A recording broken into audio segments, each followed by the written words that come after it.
প্রত্যেককেই পৃথিবী ছেড়ে চলে যেতে হবে, কেউ অমর নয়। আজ এই যে আমরা মারামারি ঝগড়াঝাটি করি, কিসের জন্য? আমরা কি সাথে করে কিছু নিয়ে যাব? একদমই নয়। আমরা অনেকেই আছি যারা কে কি করছে এসব নিয়ে সমালোচনা করতে পছন্দ করি। অনেকেই আছে আশেপাশে, দেখবেন। আসলে যারা সমালোচক, যারা নিন্দুক, তাদের স্বভাবটাই হচ্ছে সমালোচনা করা, অপরের দোষ ধরা। বন্ধু, একটা কথা হচ্ছে, অপরের দোষ ধরার আগে দেখতে হয় যে আমার নিজের দোষ আছে কিনা। ভুল মানুষ মাত্রই হতে পারে, আমরা তো আর গড নই, ভগবান নই, বা আল্লাহ নই যে আমাদের ভুল থাকতেই পারে না। ভুল থাকতেই পারে। তো ঠিক আছে, যে মানুষটা ভুল করেছে তাকে সংশোধনের সুযোগ দিতে হবে, তাই না?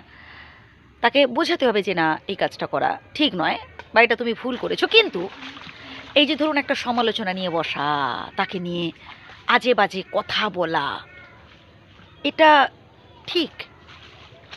আমার এই জায়গাটায় প্রশ্ন। খুব খারাপ লাগে যখন দেখবেন, যদি কেউ ভালো কিছু কাজ করছে, কি ভালো কিছু কথা ভাবছে, বা ভালো কিছু করার চেষ্টা করছে, সামনের দিকে এগিয়ে যাওয়ার চেষ্টা করছে, দেখবেন কিছু লোক তাকে দমানোর চেষ্টা করে, তাকে আটকে রাখার চেষ্টা করে। কিছু কিছু মানুষ থাকবে, আপনি যখন নতুন কোনো কাজ শুরু করবেন আপনাকে ভয় দেখাবে। আসলে এদের কাজটাই হচ্ছে অপরের কাজে বাধা সৃষ্টি করা। আর এদেরকে কখনোই ভয় পাবেন না। আপনি আপনার লক্ষ্য স্থির রাখুন আর সামনের দিকে এগিয়ে যান। আপনি যে কোনো নতুন কাজ শুরু করার আগে যদি ভয় পান, যদি ভয় পান সমালোচনাকে, যদি ভয় পান নিন্দুককে, যদি ভয় পান একা কাজ করতে, তাহলে জেনে রাখুন আপনি কোনো দিনও কোনো কাজে সফল হতে পারবেন না, কোনো কাজে সফল হতে পারবেন না। কারণ আপনি সবসময় অপরের উপর ডিপেন্ড হয়ে থাকেন। অপরের সাহায্য করুক, তারপর আমি এগোবো। কেউ নেই আমার সাথে, আমি কি করে এই কাজটা করব?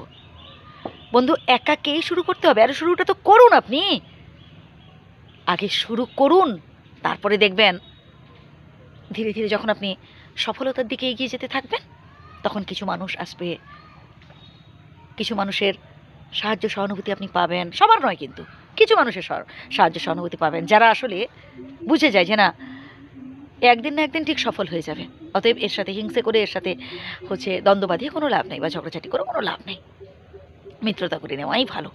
আবার কিছু মানুষ থাকবে যারা দেখবেন আপনি যখন একদম সফল হয়ে যাবেন বা সফলতার লক্ষ্যে পৌঁছে যাবেন, তখন তারা আপনার সাথে মিত্রতা করতে আসবে। অতএব আজকের এই সমালোচনা, নিন্দা, এগুলো উপেক্ষা করে পরবর্তীকালে কিছু ভালো কিছু পাওয়ার জন্য আপনাকে আজকের দিনের এই সব আজে বাজে কথাগুলোকে জাস্ট উপেক্ষা করে যেতে হবে। কে কি বললো না বললো একদম পেছন করে শুনবেন না।